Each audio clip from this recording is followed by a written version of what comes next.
মাথা পিছু 1 2 3 4 5 না না, 1 টাকা 2 টাকা 3 টাকা 4 টাকা নয়, লাখ লাখ টাকা চাকরি বিক্রি। এরকমই তো আমরা রেট চার্ট দেখে এসেছি, আর এক্ষেত্রেও তার অন্যথা হয়নি। জীবন কৃষ্ণর কথাই বলছি। একাদশ দ্বাদশ শ্রেণীর শিক্ষকের জন্য 20 লক্ষ টাকা, নবম দশম শ্রেণীর জন্য 15 লক্ষ টাকা। ইডির দাবি, এমন রেড চার্ট বেঁধেই নাকি চাকরি বিক্রি করতেন তৃণমূল বিধায়ক জীবন কৃষ্ণ সাহা, আর সেই টাকাতেই জীবনের জমি।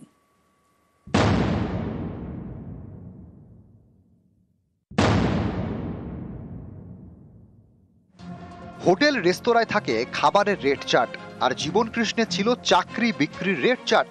এক এক ধরনের চাকরির এক এক রকম দাম। ইডির দাবি, চাকরি বিক্রির জন্য এমনই রেট চার্ট বানিয়েছিলেন মুর্শিদাবাদের বড়োয়ার তৃণমূল বিধায়ক জীবন কৃষ্ণ সাহা। একাদশ দ্বাদশ শ্রেণীর শিক্ষকের চাকরির জন্য তিনি নিতেন 20 লক্ষ টাকা, নবম ও দশম শ্রেণীর জন্য 15 লক্ষ টাকা। গ্রুপ সির চাকরি পেতে দিতে হতো 10 লক্ষ টাকা, এবং গ্রুপ ডির চাকরির দাম 8 লক্ষ। কেন্দ্রীয় তদন্তকারীদের দাবি, আইনি জটিলতা এড়াতে বেশিরভাগ টাকা নগদে নিতেন তৃণমূল বিধায়ক। যে টাকা ব্যাংক অ্যাকাউন্টে নিতেন সেটা নিতেন ধাপে ধাপে। জীবন কৃষ্ণকে জেরা করে এমনই তথ্য মিলেছে দাবি কেন্দ্রীয় এজেন্সির। এবার তাদের নজরে বিধায়কের 2 ঘনিষ্ঠ এজেন্ট কৌশিক ঘোষ এবং সুব্রত সামন্ত রায়। তাঁদের মুখোমুখি বসিয়ে জিজ্ঞাসাবাদ করতে চায় ইডি। এর আগে জীবন কৃষ্ণকে গ্রেপ্তার করে সিবিআই। সিবিআইয়ের হাতে বাজেয়াপ্ত নথির কপি ইডির হাতে এসেছে। তাতে জীবন কৃষ্ণের এজেন্টদের তালিকা রয়েছে এবং 3800 প্রার্থীর নামের তালিকাও মিলেছে। চাকরি বিক্রি করে টাকা, আর সেই টাকায় জমি। মুর্শিদাবাদ সালের মধ্যে প্রচুর জমি কেনা হয়। বীরভূমে একাধিক কোল্ড স্টোরেজ এবং রাইস মিলও কেনেন জীবন কৃষ্ণ। 2016 সালে বোলপুরের জাম্বনি বাসস্ট্যান্ডের কাছে আবাসনে ফ্ল্যাট কেনেন জীবন কৃষ্ণ। মাঝে মধ্যেই এখানে যেতেন তিনি। ও বডিগার্ড আসতো, ছেলে মেয়ে আসতো, ওর ড্রাইভার আসতো, একদিন দুদিন থাকতো, উনি চলে যেত। লাস্ট কখন এসেছিল? মার্চ একবার এসেছিল। সবসময় আসে তো, একদিন বা দুদিন থেকে বেরিয়ে চলে যায়। এখানে ফ্ল্যাটটা কে দেখাশোনা করে? কে একটা ভাই আছে বুঝলেন, চাবি তার কাছে থাকে। এই ফ্ল্যাট সংলগ্ন 5 কাঠা জমিও আছে তৃণমূল বিধায়কের নামে। বিধায়কের পাশাপাশি তাঁর আত্মীয়দের সম্পত্তিতেও নজর রয়েছে ইডির। বৃহস্পতিবার সকালে তাঁর পিসি তথা সাঁইথিয়ার তৃণমূল কাউন্সিলর মায়া সাহার হাজিরা দেওয়ার কথা। নিউজ 18 বাংলা।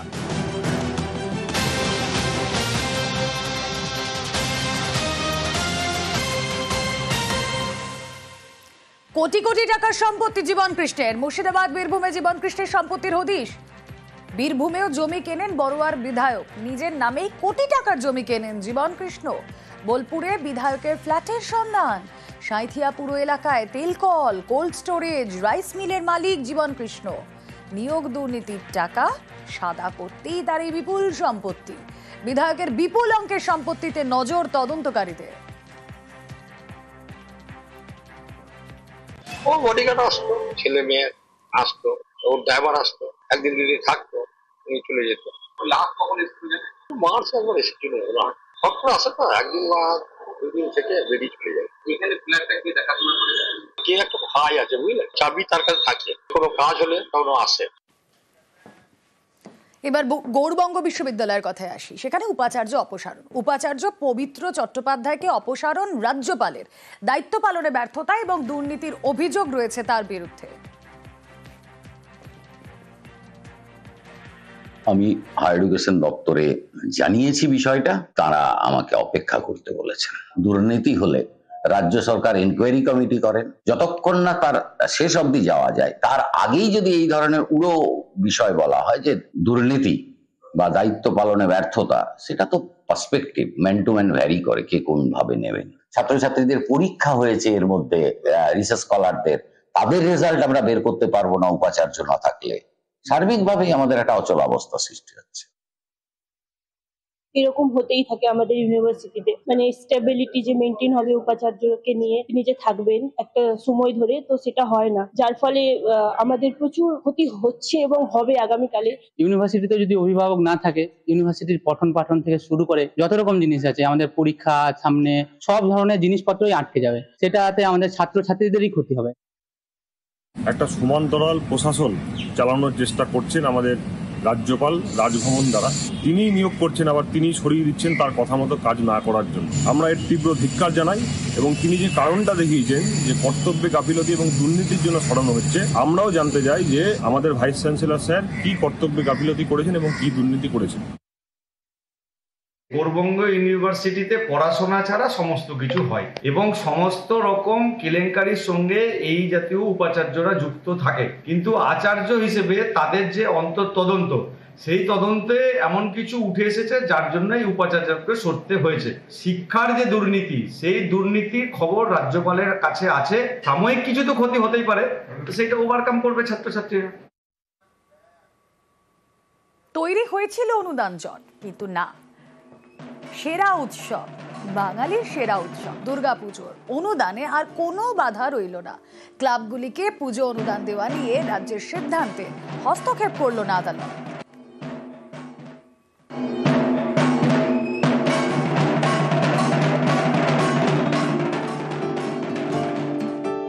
সামনেই দুর্গাপুজো।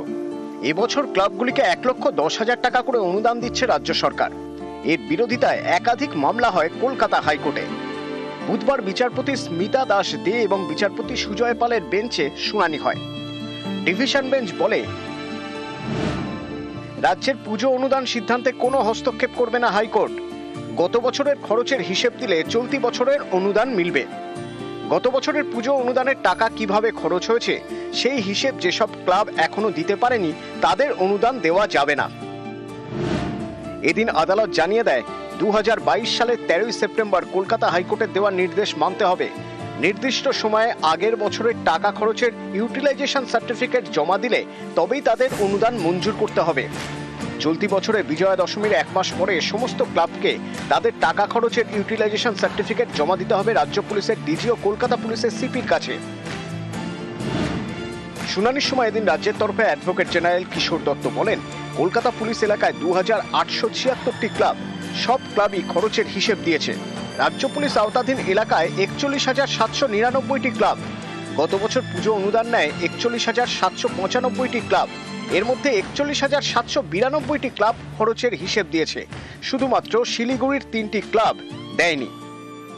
আমাদের ফল্টই হয়েছিল, কারণ আমাদের বিলটা সঠিক টাইম মতো জমা দেওয়া হয়নি। কারণ আমাদের এটা আগাগোড়াই মহিলা চালিত পূজা, এবার আমরা থাকি মহিলাদেরকে জাস্ট সাপোর্ট দেওয়ার জন্য। কোনো কারণবশত বিলটা জমা দেওয়া হয়নি। তারপরে আমাদের ক্লাবের নামে পুলিশের ওখান থেকে নোটিশ আসে। সেই নোটিশটা পেয়ে আমরা তড়িঘড়ি আমরা বিলটা সাবমিট করা হয়। অনুদানটা যদি বন্ধ হয়ে যায় তাহলে আমাদের পূজা আমাদের মোটামুটি বন্ধ করতে বাধ্য। বিরোধীরা বরাবরই ক্লাবগুলিকে এভাবে পুজো অনুদান দেওয়ার বিপক্ষে। যেভাবে টাকা দিয়ে ক্লাবগুলোকে কেনার চেষ্টা করছেন, সনাতনী হিন্দুদের ভোট ব্যাংক কেনার চেষ্টা করছেন ক্লাবগুলোকে, এবং হিন্দুদেরকে আমি ভাবতে বলবো মুর্শিদাবাদেও তো ক্লাব পেতো টাকা, ক্লাব টাকা পেতো না এরকম তো নয়, কিন্তু মন্দিরটাই তো থাকলো না, পুজোটাই তো করার জায়গা থাকলো না।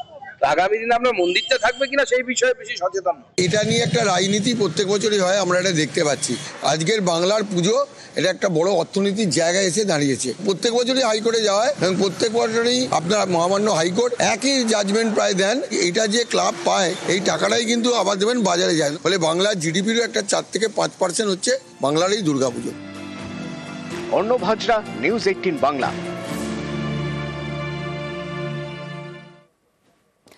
আমার আপনার শৈশবের দার্জিলিং, কুইন অফ হিলস, পাহাড়ের পাকদণ্ডি পেরিয়ে ছুটে চলে টয় ট্রেন। দার্জিলিংয়ে চালু হবে নতুন 3টি জয় রাইড, ঘোরা যাবে চা বাগান। পুজোর আগেই চালু হবে এই পরিষেবা। দার্জিলিং, মেঘ পিওনে বাঙালির প্রেম, সব সময় জমজমাট।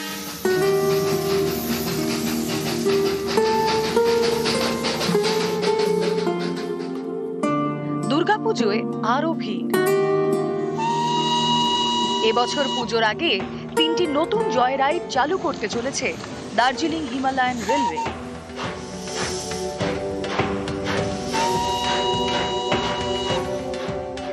টি and timber special joy ride, sunrise special joy ride এবং premium train.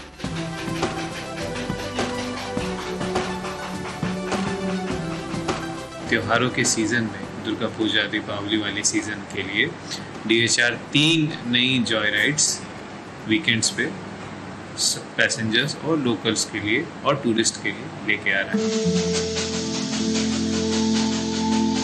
Darjeeling, queen of hills, মেঘেদের খেলা।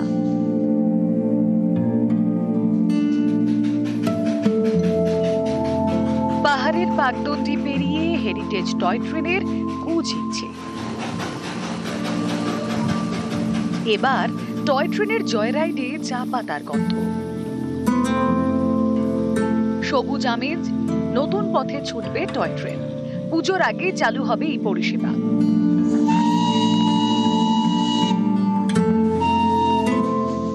টি and timber special joyride, Siliguri junction থেকে শুকনা হয়ে Rongtong,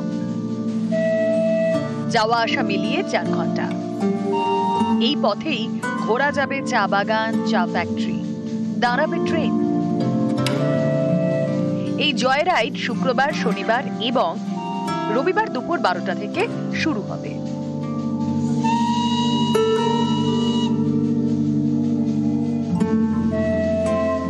sunrise special toy train চলবে কার্শিয়াংয়ে। ট্রেন ছাড়বে সকাল 7:15টায়, শুধু রবিবার করে। দার্জিলিং থেকে কার্শিয়াং এর মাঝে চলবে প্রিমিয়াম ট্রেন। শনিবার ও রবিবার মিলবে এই পরিষেবা। আমরা চাই এই যে পরিকল্পনাটা আছে সেটা যথাযথ বাস্তবায়িত হোক এবং যথাযথ সাফল্য অর্জন করুক। সাফল্য অর্জন করলেই কি হবে, এই যে নতুন পরিকল্পনা, নতুন প্রজেক্ট DHR এর এবং নতুন রাইড যে চালু হচ্ছে, তাতে প্রচুর সংখ্যক পর্যটক আকর্ষিত হবে এবং এই আকর্ষণেই কিন্তু পাহাড়মুখী তারা হবে।